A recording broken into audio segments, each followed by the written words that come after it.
دل والوں کی آنکھوں سے ایک دریا بہائے گا۔ اعوذ باللہ من الشیطان الرجیم، بسم اللہ الرحمن الرحیم۔ السلام علیکم ورحمۃ اللہ وبرکاتہ۔ تمام تعریفیں اس خدائے واحد کے لیے کہ جس کے قبضے میں دو جہاں کی بادشاہت ہے اور جو ہر چیز پہ قادر ہے۔ اس کے بعد ہمارا تمام تر درود و سلام ان پاک ہستیوں پر کہ جو وجہ تخلیق کائنات ہیں۔ میں بطول زہرا آپ کی میزبان قائم ٹی وی کراچی اسٹیشن سے آپ کے لیے پروگرام لے کے حاضر ہوئی ہوں، ذکر کربلا فکر کربلا، اور ہم جن کے ساتھ گفتگو کریں گے وہ آپ کی ہماری سب کی جانی پہچانی ہماری ذاکرہ بہترین اور شاعر اہل بیت ہیں اور اسلامک اسکالر بھی ہیں، جناب ڈاکٹر ثروت عسکری صاحبہ۔ السلام علیکم۔ وعلیکم السلام۔ کیسی ہیں آپ؟ الحمدللہ۔ آج تیسری محرم کے حوالے سے ہمارا پروگرام ہے اور تیسری محرم کے حوالے سے ہم بات کریں گے۔ تو آپ سے میرا سوال یہ ہے کہ امام حسین کے کربلا وارد ہونے سے متعلق آپ ہمارے ناظرین کو کیا بتائیں گی؟ بسم اللہ الرحمن الرحیم۔ السلام علیکم۔ سب سے پہلے قائم ٹی وی کینیڈا کے لیے میری بہت ساری نیک تمنائیں ہیں، نیک خواہشات ہیں، اس لیے کہ آپ لوگ اس وقت اس پریشانیوں کے دور میں، اس الجھنوں کے دور میں ایک بہت بڑا کام کر رہے ہیں۔ اللہ رب العزت آپ کی ان تمام تر کوششوں کا کاوشوں کو قبول مقبول فرمائے۔ اور کیونکہ محرم الحرام کی آمد ہو چکی ہے، لہٰذا میں آپ کی خدمت میں، آپ کی پوری ٹیم کی خدمت میں، خود امام زمانہ علیہ السلام کی خدمت میں، اللہ کے رسول صلی اللہ علیہ وآلہ وسلم کی خدمت میں، خوش شہزادی کونین جناب فاطمہ الزہرا سلام اللہ علیہا کی بارگاہ میں تعزیت اور تسلیت پیش کرتی ہوں اس عظیم ہستی کی شہادت کی جنہیں ہم امام علی مقام امام حسین علیہ السلام کہتے ہیں۔ اور جیسا کہ آپ کا یہ سوال تھا کہ امام حسین علیہ السلام وارد کرب و بلا ہو گئے، کیونکہ ہم نے مدینہ منورہ سے اس عظیم سفر کے بیان کا آغاز کیا کہ مدینہ منورہ سے امام علی مقام مکہ مکرمہ پہنچے۔ مکہ مکرمہ میں حج کے احرام کو عمرے سے تبدیل کرتے ہوئے 8ویں ذی الحجہ کو رخت سفر اختیار کیا اور آپ عراق کی جانب گامزن ہوئے اور منزلوں کو طے کرتے ہوئے وارد کرب و بلا دوسری محرم کو ہوئے۔ روایت یہ کہتی ہے کہ جب امام حسین علیہ السلام کربلا کی سرزمین پر وارد ہوئے تو روایت یہ کہتی ہے کہ امام نے تقریباً 7 گھوڑے تبدیل کیے مگر کسی گھوڑے نے قدم آگے نہیں بڑھایا۔ امام حسین علیہ السلام نے ایک مرتبہ کسی بوڑھے شخص کو جو کہ تجربہ کار تھا، عمر رسیدہ تھا، معمر تھا، اس کو بلایا اور اس سے پوچھا کہ اس سرزمین کو کیا کہتے ہیں؟ کسی نے کہا غازریہ کہتے ہیں، کسی نے کہا نینوا کہتے ہیں، کسی نے شت فرات کا نام بتایا، کسی نے کچھ کہا، کسی نے کچھ کہا، مگر کسی نے کہا کہ اسے کرب و بلا کہتے ہیں۔ جیسے ہی کربلا کا نام آیا، امام علی مقام امام حسین علیہ السلام گھوڑے سے نیچے اتر گئے اور بس اسی مقام کو امام حسین علیہ السلام نے اپنا مسکن قرار دیا۔ یعنی سرزمین کربلا جو تھی یہ امام حسین علیہ السلام کی جانب سے منتخب کردہ تھی، اور خود امام کی جانب سے منتخب کردہ نہیں تھی بلکہ اللہ رب العزت کی جانب سے منتخب کردہ تھی۔ پروردگار عالم نے اس سرزمین کربلا کا انتخاب فرمایا، بلکہ یہاں تک روایت میں آیا ہے کہ جتنے بھی انبیاء و مرسلین اس سرزمین کربلا، اس سرزمین عراق سے گزرے تو اس سرزمین کربلا سے گزرتے ہوئے انہیں مشکلات کا، مسائل کا، مصائب کا سامنا کرنا پڑا اور سب کو رونا پڑا، ان کی آنکھوں میں آنسو آئے، ان کی آنکھوں میں گریہ آیا۔ تو اسی وجہ سے اس زمین کو زمین کرب و بلا کہتے ہیں۔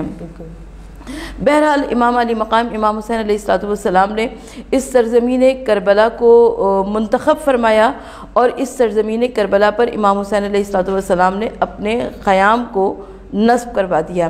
اب امام حسین علیہ السلام نے جب خیام کو نصب کروا دیا تو عرب کی سرزمین پر پانی کی بڑی اہمیت ہوا کرتی تھی۔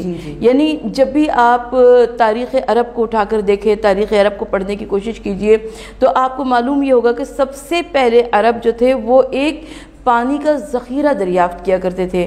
جب پانی کا کوئی چشمہ، پانی کا کوئی تالاب، پانی کا کوئی ذخیرہ دریافت ہو جایا کرتا تھا تو اس کے ارد گرد خیمے بھی لگ جانے شروع ہو جاتے تھے اور اس کے بعد آبادی بھی ہونی شروع ہو جاتی تھی اور وہ آبادی بڑھتی چلی جاتی تھی اور اس طریقے سے ایک آبادی، ایک قریہ، ایک بستی، ایک چھوٹی سی کالونی بن جایا کرتی تھی۔ تو عربوں میں پانی کی بڑی اہمیت ہوا کرتی تھی۔ اب یہ مقام جسے ہم زمین کربلا کہتے ہیں، یہ جغرافی جغرافیائی طور سے بھی بڑی خوبصورت سرزمین تھی، اس لیے کہ یہاں پر نہر فرات بہہ رہی تھی، یعنی پانی یہاں پر موجود تھا، اور نہر فرات کے کنارے امام علی مقام امام حسین علیہ السلام نے اپنے خیموں کو نصب کروا دیا۔ امام حسین علیہ السلام نے جب اپنے خیموں کو نصب کروایا، اب کیونکہ برسبیل تذکرہ بات آ گئی ہے، لہٰذا بطول میں عرض کرتی چلوں کہ یہ پانی وہ پانی ہے کہ جسے ہمیشہ دشمنان اہل بیت کی جانب سے بند کیا گیا، اور اہل بیت اطہار کی جانب سے کبھی دشمن کے لیے بھی پانی کو بند نہیں کیا گیا۔ یہ دستور دنیا بھی ہے، یہ طریقہ بھی ہے، یہ زمانے کے آثار بھی ہیں، یہ اخلاقیات بھی ہیں کہ آپ کسی سے کھانا نہیں مانگ سکتے، لیکن آپ پانی بلا تکلف مانگ سکتے ہیں، پانی کا سوال کر سکتے ہیں۔ تو یہ ایک اخلاقیات کی روح سے بھی ہمیں بات نظر آتی ہے۔ تو امام حسین علیہ السلام اس گھرانے کے چشم و چراغ تھے، اس عظیم گھرانے کے چشم و چراغ تھے کہ روایت یہ بتاتی ہے کہ جب جنگ صفین میں معاویہ کا لشکر اور مولا کائنات حضرت علی ابن ابی طالب علیہ السلام کا لشکر آمنے سامنے تھا، تو پہلے مولا کائنات حضرت علی ابن ابی طالب علیہ السلام کا لشکر جو تھا وہ صفین کے اوپر نہر فرات کے اوپر ان کا قبضہ تھا۔ جب تک حضرت علی کا لشکر وہاں پر موجود تھا تب تک تو کسی کو پانی کی کوئی کمی نہیں ہوئی، اور لوگ آتے رہے، لے کے جاتے رہے۔ اور اس کے بعد جب معاویہ کے لشکر نے نہر فرات کے اوپر قبضہ کر لیا تو تاریخ کہتی ہے کہ اب انہوں نے سب سے پہلا جو کام کیا وہ تھا بندش آب کا، یعنی پانی کو روک لیا گیا۔ یعنی یہ دشمنان اہل بیت کا طریقہ ہے، یہ ایک ایسا اصول بن گیا ہے رہتی دنیا تک کے واسطے کہ جہاں پر بھی پانی کو روکا جائے، پانی کو بند کیا جائے، پانی کی بندش کی جائے، وہاں پہ لوگ پوچھتے ضرور ہے کیا تم یزیدی ہو؟ کیا تمہارا یزیدی ٹولے سے تعلق ہے کہ جو تم پانی بند کر رہے ہو؟ تو اور جب مولا کائنات کے لشکر نے دوبارہ نہر فرات پر قبضہ کر لیا تو اب ظاہر ہے معاویہ کے لشکر نے جو کچھ کیا تھا ان کو یاد تھا، تو اب لوگ معاویہ کے لشکر کے سپاہی جو تھے وہ گئے معاویہ کے پاس اور کہا کہ علی کے لشکر نے نہر فرات پر قبضہ کر لیا ہے۔ تو اب جو چپ رہے گی زبان خنجر لہو پکارے گا آستی کا، یہاں پر ہمیں وہ جواب نظر آتا ہے کہ جو دشمن کی زبان پر جواب آیا کہ معاویہ نے کہا کہ یاد رکھنا اگر علی کا لشکر پانی پر قبضہ کرے گا تو علی کسی کے لیے بھی پانی بند نہیں کریں گے، نہ اپنوں کے لیے بند کریں گے، نہ پرایوں کے لیے بند کریں گے، نہ دشمنوں کے لیے بند کریں گے، نہ بیگانوں کے لیے بند کریں گے۔ یعنی مولا کائنات حضرت علی ابن ابی طالب علیہ السلام کا یہ فیض و کرم تھا، تو اسی فیض و کرم کو آگے بڑھاتے ہوئے امام علی مقام نے نہر فرات کے کنارے ان خیموں کو نصب کیا۔ مگر اس سے پہلے کیونکہ فیض کرم کی بات آ ہی گئی ہے، لہٰذا ایک نقطہ میں اور عرض کرتی چلوں کہ جب امام حسین علیہ السلام عازم عراق تھے تو راستے میں آپ کا سامنا ہر کے لشکر سے ہوا۔ اچھا، ہر کا لشکر جو تھا وہ صحرا میں راستہ بھول چکا تھا، ان کے جانور جو تھے ان کی زبانیں پیاس سے باہر آئی ہوئی تھیں، جاں بلب تھے وہ پیاس کی شدت سے، اور امام علی مقام امام حسین علیہ السلام کے ساتھ عورتیں بھی تھیں، بچے بھی تھے، جانور بھی تھے، اور گرمی کا سفر تھا، دھوپ کی شدت تھی، عرب کا صحرا تھا۔ تو اب روایت یہ کہتی ہے کہ امام حسین علیہ السلام نے مشکیزوں کے دہانوں کو کھلوا دیا، کہا کہ سب کو سیراب کرو۔ لوگوں نے روکا، لوگوں نے منع کیا، کہا کہ فرزند رسول گرمی کا سفر ہے، عرب کی سخت گرمی ہے، دھوپ کی شدت ہے، اور بچوں اور عورتوں کا ساتھ ہے۔ امام حسین علیہ السلام نے کہا کہ نہیں، میں ساقی کوثر کا فرزند ہوں، میں علی ابن ابی طالب کا بیٹا ہوں، یہ ہو ہی نہیں سکتا کہ حسین کے سامنے کوئی پیاس سے جان دے رہا ہو۔ روایت یہ کہتی ہے کہ امام حسین علیہ السلام نے سواروں کو پلایا، پیادوں کو پلایا۔ حد تو یہ ہے کہ جانوروں کی یہ عادت ہوا کرتی ہے کہ ان کے سامنے جب پانی کا برتن رکھا جاتا ہے تو وہ ایک دفعہ میں سیراب نہیں ہوتے ہیں۔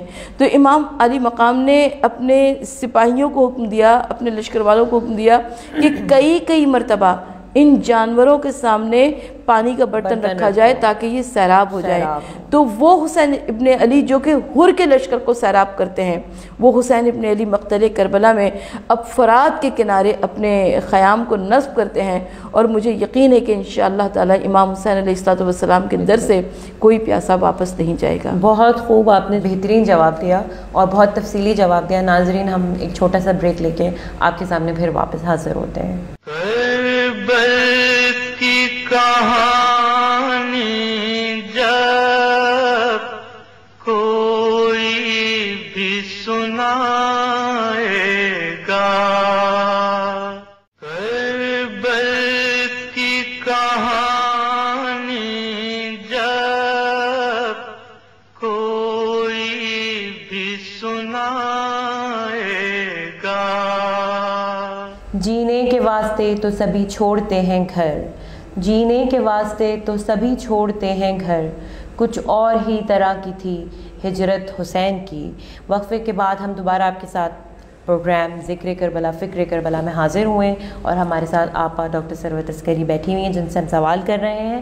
تو اب آپا، میرا آپ سے جو اگلا سوال ہے وہ حضرت حر سے ریلیٹڈ ہے کہ حضرت حر کا لشکر حسینی کی جانب آنا، اس کی ذرا آپ تفصیل. دیکھیں، یہ ایک بڑا انقلابی قدم ہمیں نظر آتا ہے، اس لیے کہ اس زمانے میں جب ہم واقعی کربلا سن 60 ہجری اور سن 61 ہجری کے حالات پر بات کرتے ہیں تو اس میں زیادہ تر افراد جو تھے وہ مفاد پرست تھے. زیادہ تر افراد جو تھے وہ ذاتی فائدہ دیکھ رہے تھے، موقع پرستی، مصلحت پرستی کا شکار تھے. لیکن اس میں ہمیں حضرت حر کا ایک کردار انقلابی کردار نظر آتا ہے، اس لیے کہ ایک جانب حضرت حر سے بڑا گنہگار کون ہے؟ آپ مجھے بتائیے، ان سے بڑھ کر کون گنہگار ہو سکتا ہے؟ اس لیے کہ حضرت حر نے اگر راستہ نہ روکا ہوتا تو امام حسین علیہ السلام کو مقتل کربلا میں گھیر کے نہ لائے ہوتے. کربلا میں لانے والے حضرت حر تھے.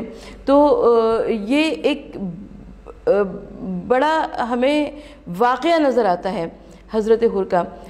روایت یہ کہتی ہے کہ شب عاشور مقتل کربلا میں ایک عجب منظر نظر آتا ہے. وہ یہ کہ حر کے بھائی نے دیکھا کہ حر کبھی خیمے کے اندر جاتا ہے، کبھی خیمے کے اندر واپس جاتا ہے، کبھی جانب آسمان دیکھتے ہیں، کبھی ادھر ادھر دیکھتے ہیں. حر کے بھائی نے حر سے کہا کہ حر کل کی جنگ کیا ہے؟ کل کی جنگ کی تو کوئی حیثیت ہی نہیں ہے. یہ تو ایک طرف چند بھوکے پیاسے ہیں اور اس میں بھی کچھ بچے ہیں، کچھ بوڑھے ہیں، اور ہماری جانب اسلحے سے لیس ہم تمام افراد ہیں. تو کل کی جنگ تو یہ چند گھنٹوں کی بات ہے. حر نے اپنے بھائی سے کہا کہ آؤ ذرا میرے ساتھ چلو. حر اپنے بھائی کو لے کر فرات کے کنارے پہنچے. فرات کے کنارے جب ہوا کی دوش پر آوازیں آتی سنائی دیں تو حر نے اپنے بھائی سے کہا کہ ذرا کان لگا کے سنو کہ کیا سنائی دے رہا ہے. اب جو حر کے بھائی نے سنا تو امام علی مقام کے خیمے کے پیاسے بچوں کی صدائیں آ رہی تھیں، صدائے العطش. حر نے کہا کہ اپنے بھائی سے کہ سنا تم نے کچھ تم نے سنا کہ یہ کیسی آوازیں آ رہی ہیں؟ یہ کل حسین نے ہم کو بھی پانی پلایا تھا، ہمارے لشکر کو بھی پانی پلایا تھا، حد تو یہ ہے کہ ہمارے جانوروں کو بھی پیاسا نہیں چھوڑا تھا، اور آج حسین ابن علی کے خیمے میں چھوٹے چھوٹے بچے پیاس سے جاں بلب ہیں اور وہ پیاس سے العطش کی صدائیں بلند کر رہے ہیں. بس یہی وہ ٹرننگ پوائنٹ تھا، یہی وہ موقع تھا کہ جہاں پر حر نے فیصلہ کر لیا. حر کوئی معمولی شخصیت نہیں تھی، حر کمانڈر ان چیف تھا، حر سپہ سالار لشکر یزید تھا. حر کے پاس بڑی مراعات تھیں، حر کے پاس بڑے انعام و اکرام تھے، بڑی حر کا مرتبہ اور مقام تھا، لیکن اور دوسری جانب موت یقینی تھی. ان مراعات کو چھوڑ کر، اس کو ٹھوکر مار کر جہاں موت یقینی ہو یہاں پر آنا، یہ کوئی معمولی فیصلہ نہیں تھا، یہ ایک بہت بڑا فیصلہ تھا، اور یہ ایک بڑے مرد مجاہد اور انقلابی کا کام ہو سکتا ہے، یہ کسی عام شخصیت کا کام نہیں ہو سکتا. حر نے حر کے بیٹے نے، حر کے بھائی نے، حر کے غلام نے، انہوں نے لشکر یزید چھوڑا اور یہ امام علی مقام کے خیمے کی جانب رواں دوا ہوئے. روایت یہ کہتی ہے کہ حر نے، کیونکہ وہ معافی کا خواستگار ہو کر آیا تھا، لہٰذا حر نے اپنے ہاتھوں کو رومال سے باندھ دیا. تاکہ ایک خطا کار کسی صورت بن جائے، اور معافی مانگنے کے لیے کیونکہ حر آ رہا تھا۔ تو روایت یہ کہتی ہے کہ جب حر ادھر سے آ رہا تھا معافی مانگنے کے لیے تو امام علی مقام خیمے سے نکلے، حر کے بھائی کے استقبال کے لیے حضرت عباس علمدار نکلے، حر کے بیٹے کے استقبال کے لیے حضرت علی اکبر علیہ السلام نکلے، اور ادھر خیمے کا پردہ اٹھا اور آواز آئی ثانیہ زہرا جناب زینب کبریٰ عالیہ مقام کی کہ اے بھیا حسین، بھائی حر کو میرا سلام کہہ دینا۔ یہ ایک ایسی منزل فکر تھی کہ جس نے حر کے اندر کے جذبات کو جھنجھوڑ دیا۔ ظاہر حر پہلے ہی ایک کشمکش کی کیفیت سے گزر رہے تھے، وہ کشمکش جو کہ درمیان سفر میں امام علی مقام سے ملاقات کے بعد حر کے دل میں پیدا ہوئی تھی، اور یہاں تک کہ کربلا کے تمام دنوں کو گزارتے ہوئے شب عاشور کی آخری رات آ گئی، اور شب عاشور کی آخری رات میں جب حر نے ایک ایسا پیغام سنا کہ علی و فاطمہ کی بیٹی زینب کبریٰ پیغام سلام کب کہلا رہی ہے، تو بس حر کو تاب ضبط نہ رہی کہ میری شہزادی مجھے سلام کہلا رہی ہیں۔ اور اسی کے بعد روایت میں آتا ہے کہ سب سے پہلے حر کے بیٹے نے جام شہادت نوش کیا، حر کے بھائی نے جام شہادت نوش کیا، اور اس کے بعد حر نے خود جام شہادت نوش کیا۔ بالکل۔ تو اب اس سے آگے ہم بڑھتے ہیں، جہاں جناب حر کا تذکرہ ہو رہا ہے وہاں ہم اگر آپ اجازت دیں تو مولا حسین کے دوست حبیب ابن مظاہر کے خط اور جناب حبیب ابن مظاہر کے آنے کا۔ حبیب ابن مظاہر بچپن کے دوست تھے امام علی مقام امام حسین علیہ السلام کے، اور حبیب ابن مظاہر کا بڑا مرتبہ اور بڑا مقام تھا، اس لیے کہ مظاہر وہ تھے حبیب کے والد جو کہ صحابی رسول تھے، اور حبیب ابن مظاہر وہ تھے کہ جن کو ایک مرتبہ بچپن میں امام حسین علیہ السلام نئی زندگی دے چکے تھے۔ لہٰذا روایت یہ بتاتی ہے کہ حبیب ابن مظاہر ہمیشہ امام حسین علیہ السلام کے ساتھ سائے کی طرح چلتے تھے۔ یہی وجہ ہے کہ جب مدینہ منورہ سے امام علی مقام نے ترک وطن کیا تو تب بھی حبیب ابن مظاہر امام حسین علیہ السلام کے ساتھ ساتھ تھے۔ لیکن میں اس منزل پر جس شخصیت کا خصوصی تذکرہ کرنا چاہتی ہوں وہ زہیر ابن قین کا ہے۔ زہیر ابن قین جو تھے وہ مکتبہ اہل بیت سے تعلق نہیں رکھتے تھے، وہ مکتبہ اہل سنت سے تعلق رکھتے تھے، لیکن روایت یہ کہتی ہے کہ جن دنوں میں امام علی مقام عراق کے سفر پہ تھے انہی دنوں میں زہیر ابن قین بھی عراق کے سفر پہ تھے، اور یہ تقریباً ان کے خیمے آگے پیچھے ہی لگتے تھے، لیکن کیونکہ حالات سب کے سامنے تھے اور یزید کی سختیاں بھی سب کے سامنے تھیں، لہٰذا زہیر بن قین اپنے خیموں کو اتنا آگے پیچھے رکھتے تھے کہ کہیں پر امام سے آمنا سامنا نہ ہو جائے۔ مگر ایک مقام ایسا آیا کہ جب امام حسین علیہ السلام نے کسی کو بھیجا اور کہا کہ زہیر بن قین سے کہ تم آ کر ہماری بات سن لو۔ اب زہیر بن قین وہ عظیم شخصیت ہیں کہ روایت یہ کہتی ہے کہ جس وقت ان کے پاس پیغام پہنچا تو یہ کھانا کھا رہے تھے، یہ رک گئے، یہ خاموش ہو گئے۔ اب ان کی زوجہ نے پوچھا کہ تمہارا کیا ارادہ ہے؟ کہا کہ میں حسین ابن علی کی خدمت پہ جانا چاہتا ہوں، لیکن میں تمہارا کیا کروں؟ یا تو میں تمہیں طلاق دے دیتا ہوں تاکہ تم اپنے قوم قبیلے کی جانب واپس پلٹ جاؤ۔ اور زہیر بن قین کی زوجہ نے یہاں پر ایک عظیم تاریخی جملہ ارشاد فرمایا، کہا کہ زہیر جب تک جہنم کے راستے پہ تھے تب تک مجھے اپنے ساتھ رکھا، اور جب جنت کے راستے پر آئے تو مجھے اپنے سے جدا کر رہے ہوں، میں بھی تمہارے ساتھ چلوں گی، اور جس طرح جو کچھ آل رسول پہ گزرے گا، جو کچھ سید زادیوں پہ گزرے گی، میں بھی وہ کربلا اور کوفہ اور شام کے بازاروں میں برداشت کروں گی، لیکن مجھے یہاں پر تنہا چھوڑ کے نہ جانا۔ کیا مرتبہ ہے صحابی امام حسین علیہ السلام کا اور دوست امام حسین علیہ السلام کی۔ اپنے اگلے سوال کی جانب بڑھی ہوں کہ امام حسین علیہ السلام نے زمین کربلا کا ہی انتخاب کیوں کیا؟ زمین کربلا کا انتخاب اس لیے کیا کہ سب سے پہلے محضر حسینی میں اس زمین کا انتخاب کیا جا چکا تھا۔ ہم اس سے پہلے بھی ان روایات کو عرض کر چکے ہیں کہ امام علی مقام نے 7 گھوڑوں کو تبدیل کیا، کئی لوگوں سے ناموں کو پوچھا، اور یہ صرف اور صرف ان روایات کو سامنے لانے کے لیے تھا، ورنہ حسین فرزند رسول الثقلین تھے۔ امام علی مقام سب جانتے تھے کہ یہی ان کی وعدہ گاہ ہے، یہی جائے شہادت ہے، یہی جائے مقتل ہے۔ اور امام حسین علیہ السلام نے روایت یہ کہتی ہے کہ جب زمین کربلا پر وارد ہوئے اور جب آپ نے حکم دے دیا کہ خیموں کو نصب کرایا جائے، تو امام علی مقام نے ایسے خیموں کو نصب نہیں کروایا، بلکہ جو وہاں کے مقامی افراد تھے ان کو بلایا اور ان سے کہا کہ اس سرزمین کا سودا کر لو۔ یعنی امام حسین علیہ السلام نے سرزمین کا سودا کیا، اس زمین کو خرید لیا، اور زمین کو خریدنے کے بعد امام حسین علیہ السلام اپنی زمین پر اپنے گھر میں موجود تھے۔ یعنی 1400 برس گزر چکے اور دنیا اس بات کو تسلیم کرتی ہے کہ حسین ابن علی ڈیفینسو پوزیشن میں تھے۔ یزید نے آ کر جاریت کی تھی، یزیدی فوجیں آئی تھیں، انہوں نے آ کر امام حسین علیہ السلام کے گھر پر ان کی زمین پر آ کر جاریت کی تھی۔ امام حسین علیہ السلام نے زمین کو خریدا، اور اس زمین کو خریدنے جب لگے تو میرے پاس ایک روایت آتی ہے کہ جناب زینب کبریٰ سلام اللہ علیہا نے اپنے بھائی حضرت عباس علمدار کو بلایا اور کہا کہ بھیا عباس، آپ میرے بھیا حسین سے کہیے کہ اس زمین کا قبالہ میرے علی اکبر کے نام لکھوائیں، اس لیے کہ دولہا بناؤں گی میں، دلہن بیاہ کے لاؤں گی، اور اکبر کے نام کی یہاں بستی بساؤں گی۔ اور حضرت عباس علمدار جب یہ پیغام لے کر امام حسین علیہ السلام کے پاس گئے تو امام حسین علیہ السلام نے سر کو جھکا لیا اور کہا کہ اے بھیا عباس، ہماری بہن زینب سے کہہ دو کہ ناشاد و نامراد زمانے سے جائیں گے، ایک قبر کی جگہ علی اکبر بھی پائیں گے۔ تو یہ وہ سرزمین کربلا ہے کہ جس کے متعلق روایت آتی ہے کہ جناب زینب کبریٰ جب ورود ہوا امام حسین علیہ السلام کا تو جناب زینب کبریٰ نے فرمایا، کہا کہ بھیا اس جگہ پہ قیام نہ کیجیے گا، مجھے یہاں سے آپ کے لہو کی بو آ رہی ہے، اور میں رات کو تنہائی میں، رات کی تاریکی میں کسی کے رونے کی آوازوں کو سنتی ہوں، جیسے کوئی عورت، کوئی بی بی اپنے جوان بیٹے کو پیٹ پیٹ کے رو رہی ہو۔